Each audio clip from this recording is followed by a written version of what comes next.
بيكم مرة تانية. النهاردة هنشرح Lesson 4 Concept 2 Unit 1 في Grade 6. طيب احنا من ساعة ما بدأنا Concept 2 خدنا منه Lesson 1 و Lesson 2 و Lesson 3، والنهاردة كمان هنتكلم على Lesson 4.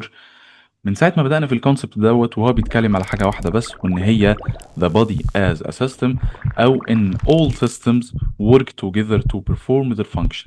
يعني إيه؟ يعني كل السيستم بيشتغلوا مع بعض، كل سيستم محتاج التاني، مفيش سيستم يقدر يشتغل لوحده.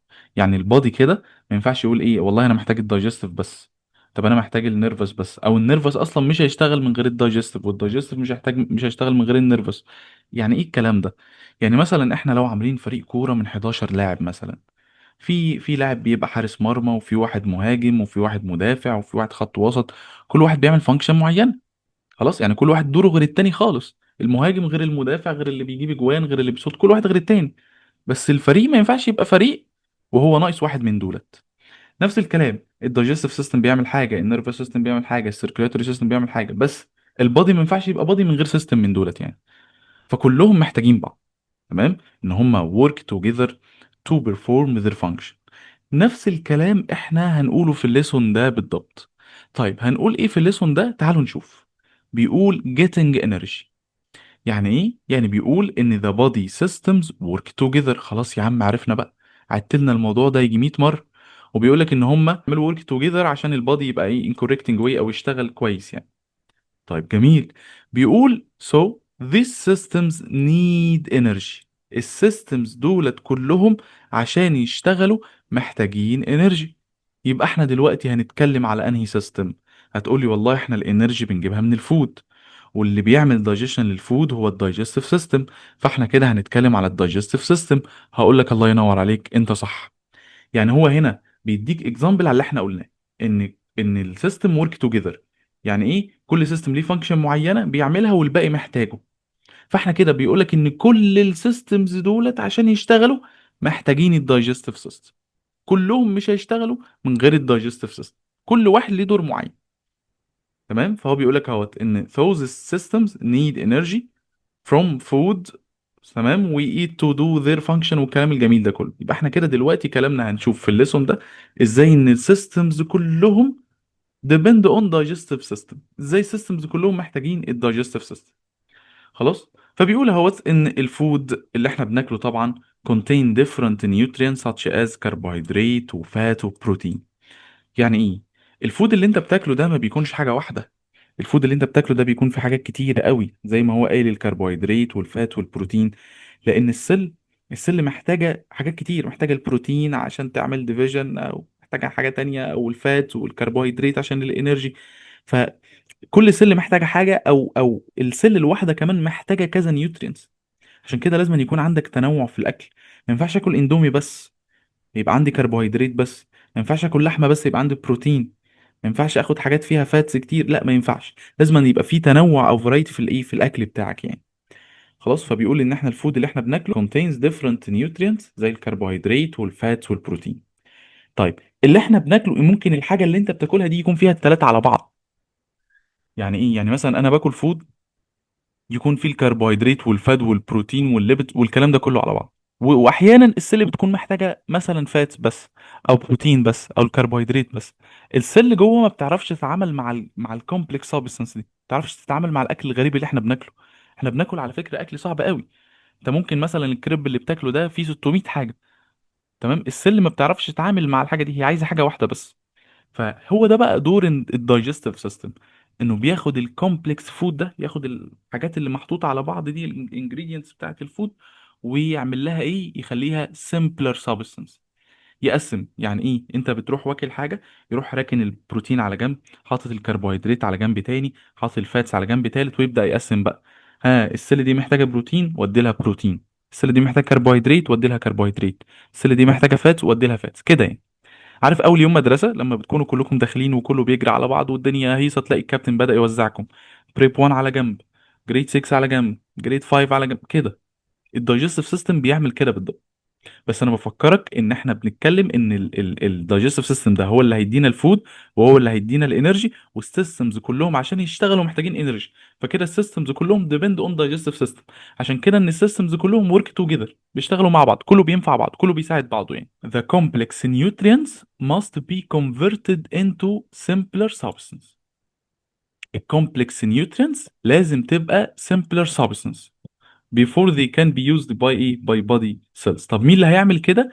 الهيومن دايجستيف سيستم. طيب يجي لك سؤال، يقول لك مثلا زي ما انت شايف قدامك كده: what is the function of digestive system.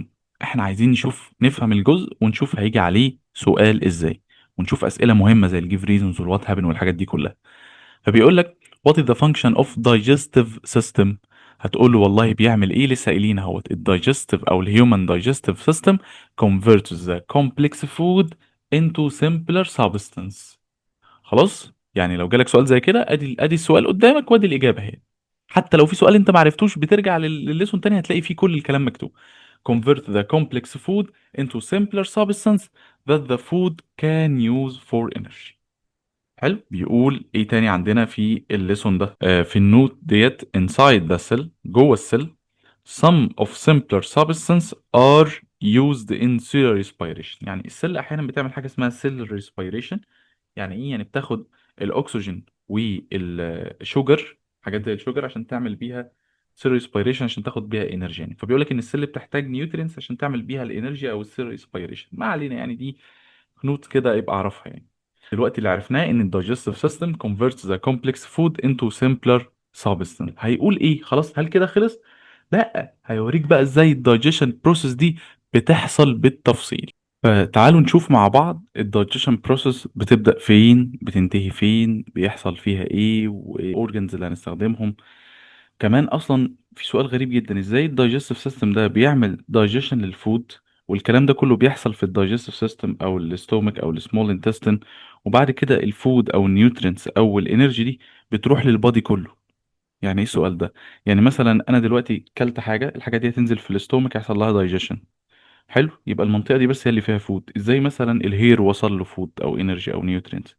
الهير ده بعيد خالص عن الاستومك. ازاي الليج، الارم، الحاجات دي بيوصل لها فود منين؟ والفود اصلا موجود في الدايجيشن او في الدايجستيف سيستم بس. ده اللي هنعرفه في الجزء دوت.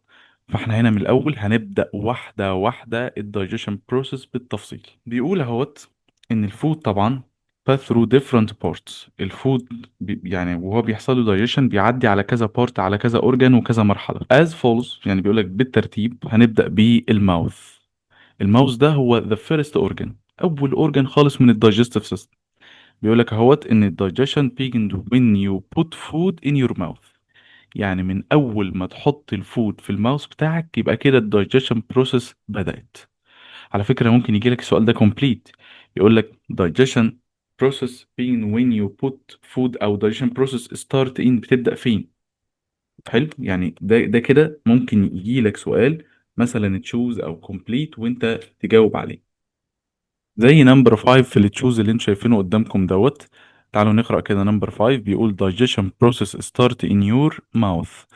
نفس الكلام اهو. قلنا ان ال digestion begin when you put food in your mouth. نفس الجزئية جاب لك عليها سؤال، كل حتة هيجيب لك عليها سؤال في الآخر. فركز في الكلام ده كويس أوي. طيب نرجع تاني.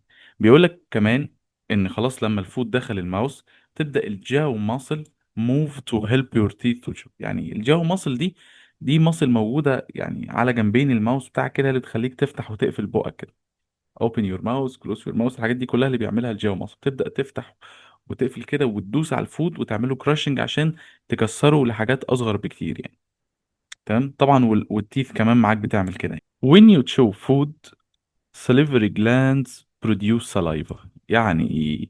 برضو انت في الماوس عندك حاجه اسمها جلانس. لو فاكر في الليسون اللي فات قلنا ان في سيستم اسمه اندوكراين سيستم. الاندوكراين سيستم ده عباره عن اورجنز، الاورجنز اسمها جلانس متوزعه في البادي بتاعك كله. كل جلانس من ديت بيطلع هرمونز معين ليه فانكشن معين. فجينا هنا جلاند اسمها سليفري جلاند موجوده في الماوس بتطلع سلايفا. سلايفا ده عباره عن هرمونز او انزيمز. الانزيمز ده بيعمل حاجتين: سوفت ذا فود، بيخلي الفود سوفت، وكمان بيعمل له كيميكالي بريك داون، بيبدأ يكسر فيه برضه. كل ده حصل في الماوس الحتة الصغيرة ديت يعني. تمام، فخد بالك من الجزء ده. طب ما تيجي نشوف برضو الأسئلة تيجي على الجزء ده. بص كده معايا لتشوز نمبر 6. بيقول لك the function of saliva inside your mouse، يا ترى بتعمل ايه؟ احنا قلنا بتعمل حاجتين. الانزيمز ده بيعمل حاجتين: soften the food وchemical break down او break down. تعالوا نشوف كده اهي: softening the food and breaking it down. السؤال بإجابته هنا، أو السؤال هنا وإجابته هنا إيه. فأنت تعرف كده إن السلايفا أو السليفري جلاند ليها تو فانكشن، إيه هما؟ soften the food وchemical break down of إيه of food. تحفظ الحاجتين دول كويس جدا جدا جدا. طيب خلونا نرجع تاني.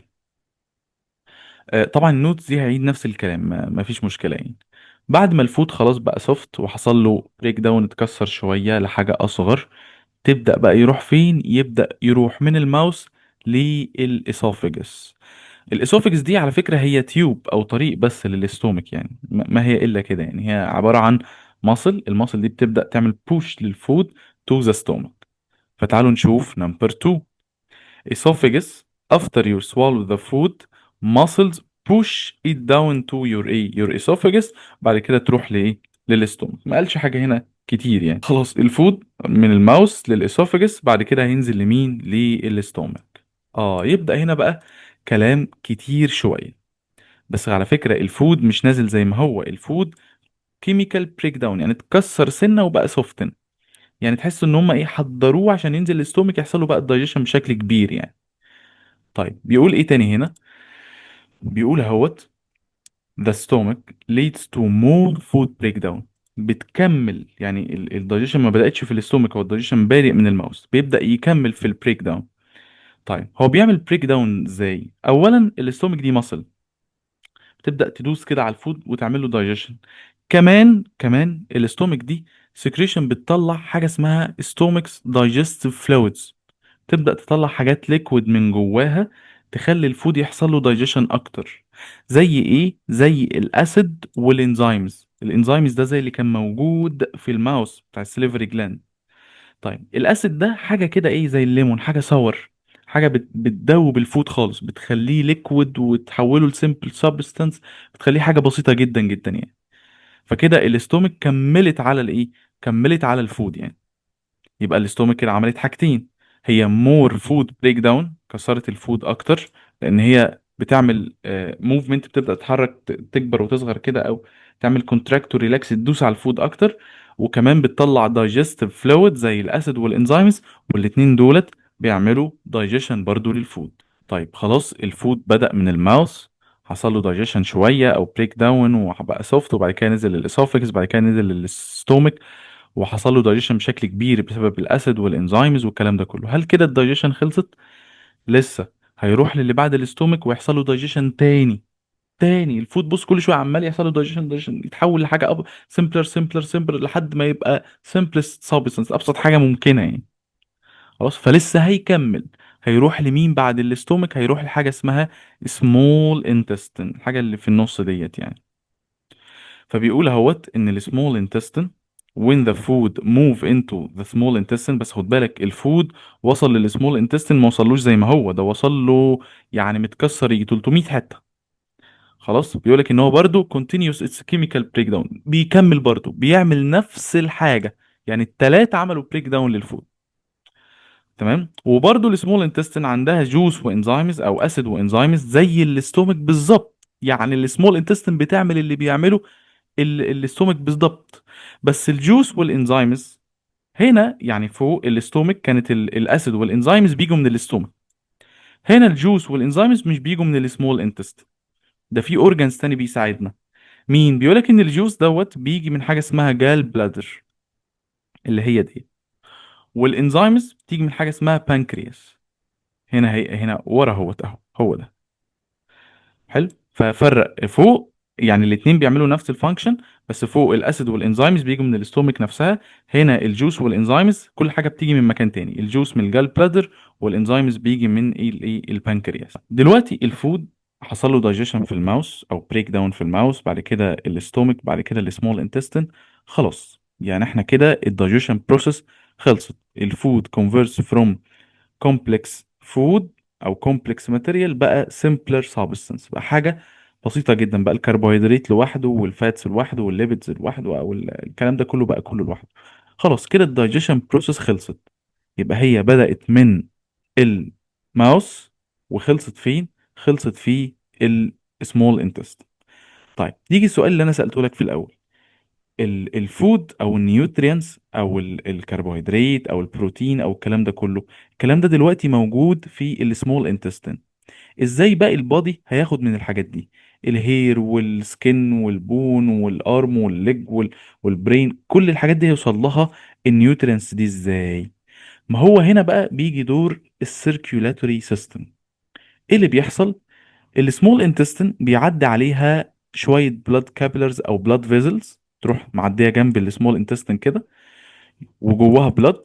البلاد ده يبدا يعمل ابزورب للنيوترينتس اللي جوه، يبدا ياخد من النيوترينتس اللي اتعملت، يبدا ياخد من المطبخ اللي اتعمل ده، ويبدا يلف بيه على البادي كله. يعدي على البرين يديله شويه، يعدي على السكين يديله شويه، يعدي على مش عارف ايه يديله شويه، يعدي على ده يديله شويه، يعدي ويلف على البادي كله، يدي كل واحد اللي هو محتاجه. فاللي عمل ترانسبورتيشن للنيوترينتس جوه البادي هو السيركيولاتوري سيستم. طيب قال الكلام ده ازاي؟ تعال اما اقول. بيقول لك هنا اهوت absorption of nutrients او digested food take place، بيحصل فين؟ بيحصل في السمول intestine. ازاي؟ ال nutrients are carried away from the digestive system to the blood. بيروح للبلد. مين اللي عمل كده؟ البلاد كابلرز او البلاد فيزلز، يبدأ بقى يعمل absorb الحاجات دي وياخدها يلف بيها البادي كله. The blood carries these nutrients to all the body parts. يبقى كده خلاص احنا الدايجيشن بروسيس بدأنا من اولها لاخرها وجبنا كل حاجة فيها. خلاص يبقى كده عرفنا الدايجيشن بروسيس start in your mouth و end in your small intestine، تخلص في السمول intestine يعني. بس في حاجة احنا ما عملناش حسابها. يعني انت خدت الفود وخدت منه النيوترينتس اللي انت عايزها، في فود انا ممكن اكون مش محتاجه، البادي مش محتاجه، البادي مش هيعمله دايجيشن اصلا. بيبدأ يروح فين؟ ما هو انت طالما مش محتاجه البلد مش هياخده ويديه للسيل. بيبدأ بقى خلاص يعدي من السمول انتستين يروح لللارج انتستين، والجزء ده كده بنسميه undigested food، يعني فود خلاص انا مش عايزه خالص يعني. تعالوا نشوف هنروح بعد كده للارج انتستين. هو هنا فوق في النوت دي بيقول لك ان الفود بيمشي من الماوس للستومك للسمول انتستين، تمام. بعد كده هنا بقى نروح لللارج انتستين. اللارج intestine is also known as colon، ممكن نقول عليه الكولون او بالعربي كده بتقول لك ده عنده القولون. حلو. فده موجود في اللارج intestine يعني. بيقول undigested food is passed to large intestine، خلاص بيعدي من السمول intestine يروح بقى للايه اللارج intestine ديت يعني. بيكون فيها ايه؟ بيكون فيها undigested food. بس بيقول لك ان الاندايجست فود بيكون از soapy mixture. يعني ايه؟ ما هو عدى هو كمان بالمره على الماوس والستومك والسمول انتستين، وترش عليه شويه اسيد على انزيمز على الحاجات دي كلها، فبقى عباره عن soapy mixture، يعني هو حاجه ليكويد كده يعني شويه، اللي هو الاندايجست فود دوت يعني. فطبعا البادي مش هيسيب الحاجه دي كده ويرميها على الفاضي. البادي بيعمل ايه؟ اللارج انتستين، اللارج انتستين خد بالك بتعمل ايه؟ absorbs most of water from undigested food. تمام، الفود ده بيكون ميكسشر فيه شويه ووتر كده، يروح اللارج انتستين عامل ابزورب للووتر دي. فالفود بدل ما كان او الاندايجستد فود بدل ما كان صوبي او ليكويد يبقى سوليد، يبقى بقى شكل الايه البيبي نوت اللي احنا عارفينه دوت، اللي هو بيبقى بيبي كده تاني خالص. تمام. فاللارج انتستين في الاخر خالص absorbs most of water from the undigested food. خلاص بعد كده خلاص بقى ايه؟ leave the body، بيسيب البادي ويخرج بره خالص من مكان اسمه اينس، وبيكون على ايد بقى ايه ستول او فيس، يعني بيكون solid waste material مش liquid زي الاول يعني. طيب بعد كده خلاص قلنا هو بيسيب البادي خالص as stool او known as stool او face من الايه من الاينس. The last part of the large intestine is known as rectum. rectum دوت اللي هو آخر حاجة خالص قبل الإينس، يعني عارف اللي هو الإيه المكان اللي بيستنى فيه البيبي قبل ما يخرج خالص، يعني اللي هي المنطقة الحتة دي كده بالظبط يعني. يبدأ يتملي على آخر بقى هنا، وبعد كده أنت تروح داخل بقى تعمل البيبي يخرج من الإينس على طول. فبيقول اهوت until leave the body the face أو leave the body through muscular opening اوبننج تحت خالص في الاخر خالص كده، اسمها ايه؟ اسمها اينس. هو هيضحك عليك ويقول لك ان الدايجيشن بروسيس بتخلص في الاينس، لا، كل ده ملوش علاقه بالدايجيشن بروسيس. الدايجيشن بروسيس خلصت من بدري قوي في السمول انتستين. اللي احنا بنتكلم عليه ده حاجه اسمها undigested food transporting nutrients. بيحكي لك بقى الحكايه اللي انا حكيتها لك، ازاي الفود والنيوترينتس والحاجات دي راحت للبادي كله. فبيقول لك هنا ان النيوترينتس are transported to different organs through circulatory system. خلاص، البلد هو اللي عمل ايه، البلد هو اللي عمل كده يعني. بيقول لك some nutrients are used at a once and other are stored as sugar أو fats. يعني إيه؟ في حاجات من الفود دي على طول بنستخدمها على طول، وفي حاجات ممكن نعملها ستورج نخزنها يعني، زي الشوجر والفات. الشوجر ده بنحطه في الليفر عشان نبقى نستخدمه بعدين يعني. أهو لسه بيدينا الإكزامبل أهو، بيقول لك إن لو أنت خدت حاجة فيها شوجر كتير قوي، يعني مثلا انت رحت لبلبن جبت منه شويه بيسموها ايه، لهاليب وقشطوطه والحاجات الجميله دي، وقعدت تاكل شوجر كتير كتير كتير، على فكرة ده خطر كبير جدا. حلو، فعشان كده البادي بياخد باله بالمشكلة دي. والشوجر الزيادة ده، الشوجر على فكرة الشوجر ممكن اقول عليه جلوكوز. يعني الشوجر في منه تايبس كتيرة جدا. التايب المشهور اللي احنا بناكله اسمه جلوكوز. خلاص، فبيقول لك ان الليفر اند ماسلز كان ستور جلوكوز شوجر. تاخد الجلوكوز شوجر ده تحطه جواه، بس لما بتستخدمه بتعمل ايه، convert it into special energy storing substance بنسميها جلايكوجين. يعني ايه؟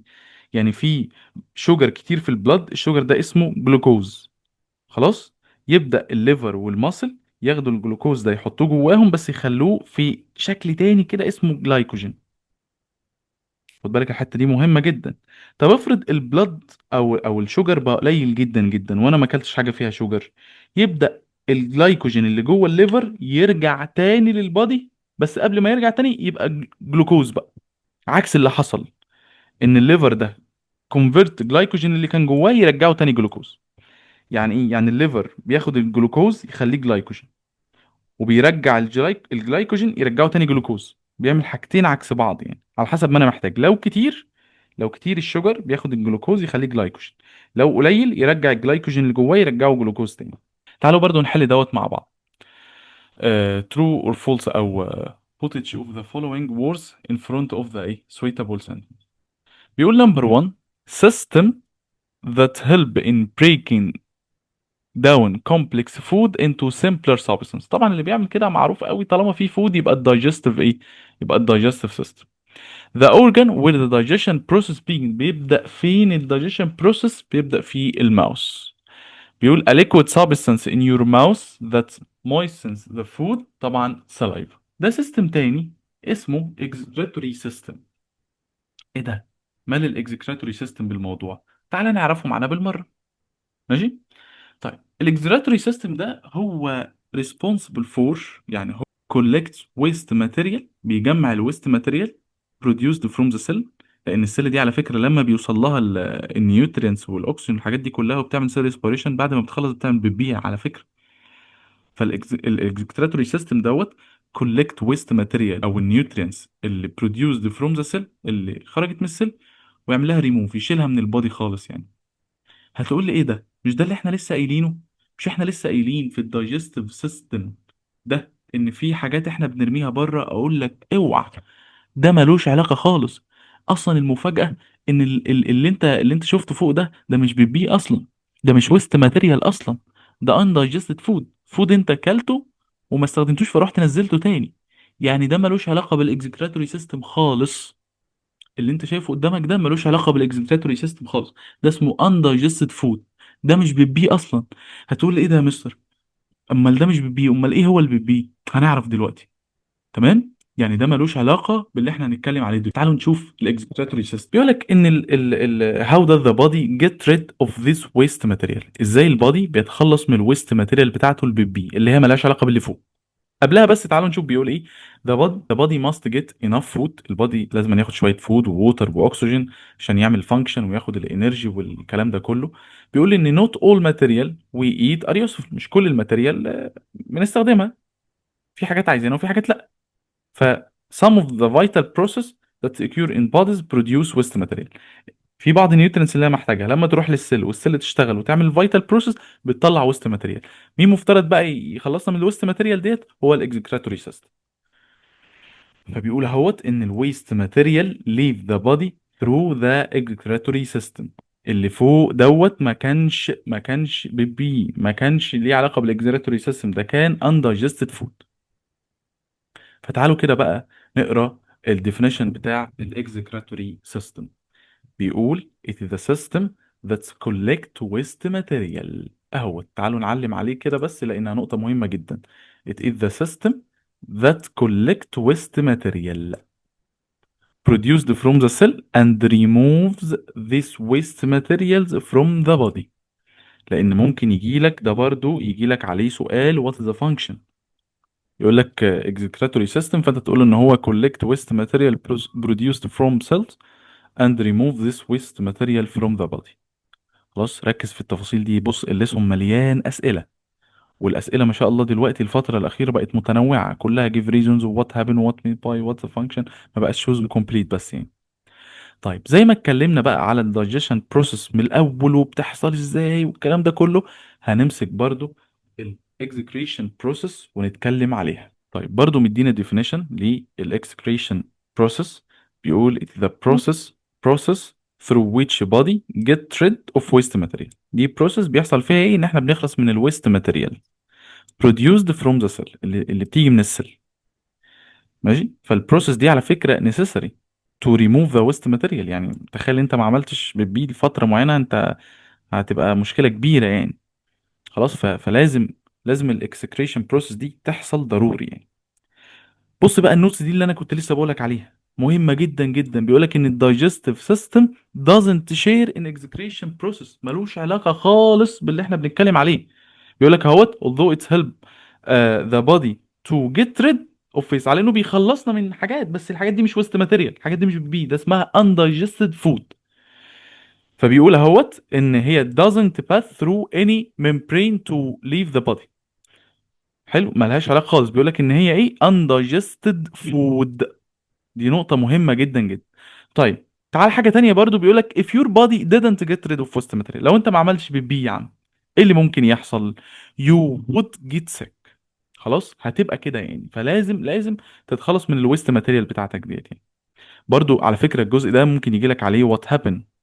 يقول لك what happen if your body didn't get rid of waste، فانت تقول له you would get ايه؟ you would get sick. طيب تعالوا بقى نشوف what are the body parts of او responsible for excretion process. اما الجزء بتاع اللارج انتستين والكلام ده هو ملوش علاقه بالاكسكريشن بروسيس. امال مين الاورجنز او مين اللي بيعمل اكسكريشن بروسيس؟ المفاجاه بقى يا سيدي السكن. يا خبر ابيض، ايه ده السكن ده بيطلع يعني ويست ماتيريال او بيبي؟ اه. بيقول لك هوت وين يو سويت ويست ماتيريال. السويت ده يعتبر ويست ماتيريال، خد بالك لما يكون صاني داي كده وتخرج سويت كتير، ده يعتبر ويست ماتيريال. طيب بيخرج منين؟ من البورز اللي في السكن. يبقى السكن معانا في الاكزكريتوري سيستم. خلاص يبقى السكن اول واحد معانا. ومعانا مين كمان؟ معانا ريسبيراتوري سيستم. يا نهار ابيض، ده الريسبيراتوري سيستم ده ملوش دعوه بالموضوع خالص. انا باخد اكسجين وبطلع كربون دايوكسيد، ما هو الكربون دايوكسيد جاز ده برضو نعتبره معانا. تمام. بيقول لك اهوت ان الريسبيراتوري سيستم when you exhale carbon dioxide، لما بخرج الكربون دايوكسيد وهو leave the body as waste material، يعتبر waste material انا مش عايزه. ده يعتبر حاجه خرجت من السيل، فده كده يعتبر معانا في الويست ماتيريال. واللنجز ممكن نعتبر ان هو تبع الاكزكريتوري سيستم. تمام. ايه ده السيستمز دخلوا في بعض يا مستر؟ هو ايه اللي جاب ده؟ ما هو ده اللي قلته لك بقى، ان كلهم ورك توجذر، كل واحد بيشارك في حاجه تانية. ده داخل في ده، طالع في ده، نازل في ده، كله بيخش في بعضه يعني. وكمان في حاجه اسمها ايه بقى؟ يوريناري سيستم. ده بقى هنتكلم عليه برضو بالتفصيل دلوقتي. ايه بقى موضوع اليوريناري سيستم؟ بيقول لك يا سيدي الفانكشن بتاعته ان هو remove waste material from the blood. يعني ايه؟ بعد يا سيدي ما البلد عدى على السمول انتستين وخد النيوترينز وخد الفود وخد الاكسجين ولف على السل واداهم، يعني هو اداهم الحاجات دي. شوف بقى السل ترد عليه تقول له ايه؟ تقول له طب خد وانت ماشي بقى البيبي بتاعي. يعني هو رايح جايب لها فود وهو رايح، وهو راجع خد منها الايه؟ الويست ماتيريال بتاعتها. طيب الويست ماتيريال اللي في البلاد دي دلوقتي هتروح فين؟ ده لو فضلت في البلاد دي احنا هنموت، فلازم نخلص منها. هنخلص منها ازاي؟ هقول لك بقى دلوقتي. عن طريق سيستم اسمه urinary system. urinary systems او system. بيقول الفانكشن بتاعته remove waste material from blood او from the blood in the form of urine. عارف ده بقى اللي احنا بنسميه ايه؟ البيبيل التاني، اللي هو الليكويد. فبيقول ان هو الاستراكشر بتاعه ايه؟ هو consist of two kidney و two narrow tube. تيوب كده بيتنقل فيهم اليوريا او اليورين، والبلادر ويوريترا. دي كل دولت الحاجات الثلاثه دولت اللي معانا يعني. طب ايه اللي بيحصل بقى؟ بيقول the two kidneys او التو كيدنيز دولت contain a very big number of microscopic filters. يعني التو كيدني دولت فيهم فلترز كتير قوي قوي قوي known as nephron. اسمهم نيفرونز جوه التو كيدني. ماشي، يعني ايه اللي بيحصل؟ اصبر عليا وانا هقول لك ايه اللي بيحصل. بيقول لك the two kidneys clean and filter the blood up to 300 times a day. يعني هي بتعمل فلتر للبلد 300 times a day. ايوه، برضو فهمني ايه اللي بيحصل. تعالى قبل ما نكمل كلام اقول لك ايه اللي بيحصل. احنا قلنا ان البلد بياخد الفود والنيوترينتس والكلام ده كله، بياخده من السمول انتستين يوديه للسيل. تمام، عن طريق بلاد فيزلز كده اللي هي باللون الريد ديت اسمها ارتري.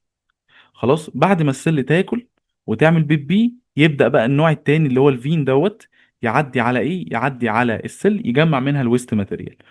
وهو راجع كده ومعاه الويست ماتيريال ديت، قبل ما يرجع للهارت تاني بيروح معدي على الفلتر، لانه لو رجع للهارت وفيه الويست ماتيريال دي يبقى فيه مشكله. فهو بيلف كده يروح معدي على الفلتر، يقوم الفلتر ده شايل منه الويست ماتيريال.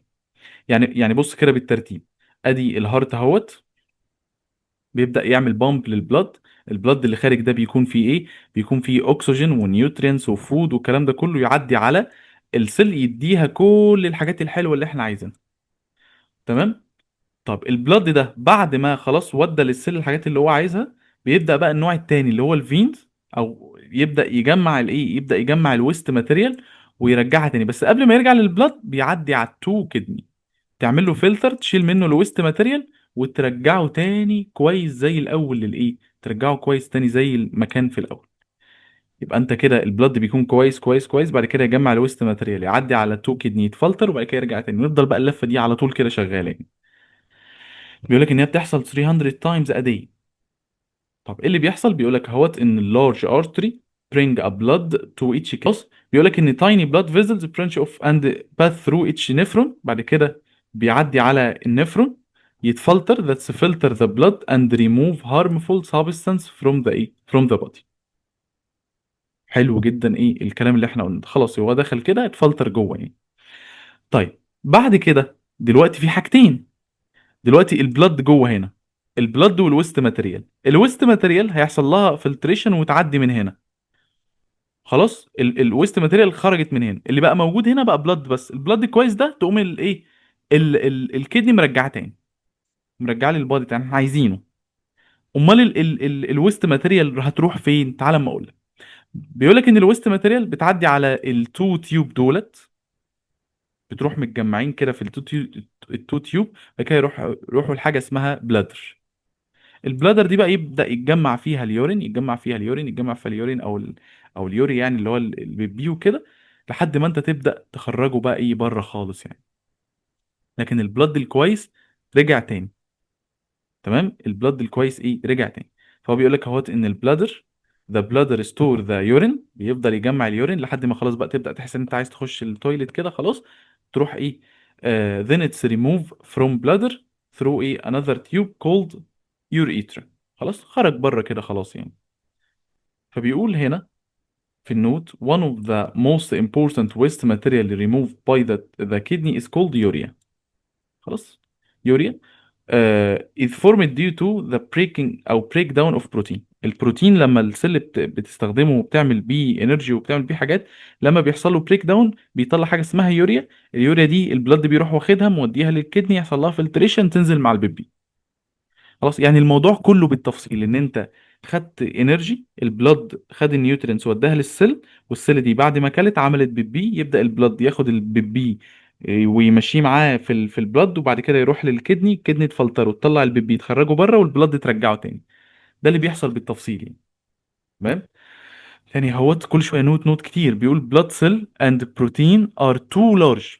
يعني ايه البلد والبروتين too large كبار قوي ان هما ما بيعدوش من الفلتر. الفلتر بيعدي الويست ماتيريال دي صغيره فبيعديها. اما البلد والبروتين فهم تو لارج ما بيعدوش فعشان كده بيرجعوا تاني. to pass through the filter nephron so they stay in the in the body. عارف لو الكدني عدت البلد والبروتين والويست ماتيريال بره انت مش هيبقى في حاجه عندك كده خلاص يعني. خلاص كل ده بيحصل في بروسيس اسمها ايه؟ اسمها urination. the process of expelling urine from the body. طيب تعالوا نحل الحاجات دي مع بعض. درس كبير، درس كبير وتقيل جدا. True or false? The digestive system is responsible for collecting and removing waste material. لا false false. الويست ماتيريال ملهاش علاقة بالdigestive system تماما. اللي بيعمل كده excretory system. Two, from organs responsible for extraction is the skin. ايه ده السكن بيعمل بيبي مش بيطلع سويت؟ ايوه يبقى true. Three, urinary system consists of two kidney and urethra only. لا ده في حاجات كتير وفي كمان اللي هم الايه التو باث واي او فين موجودين همت اللي هم تو نارو تيوب او تو سلندر تيوب. فطبعا لا معانا اورجان كمان يبقى كده فولس.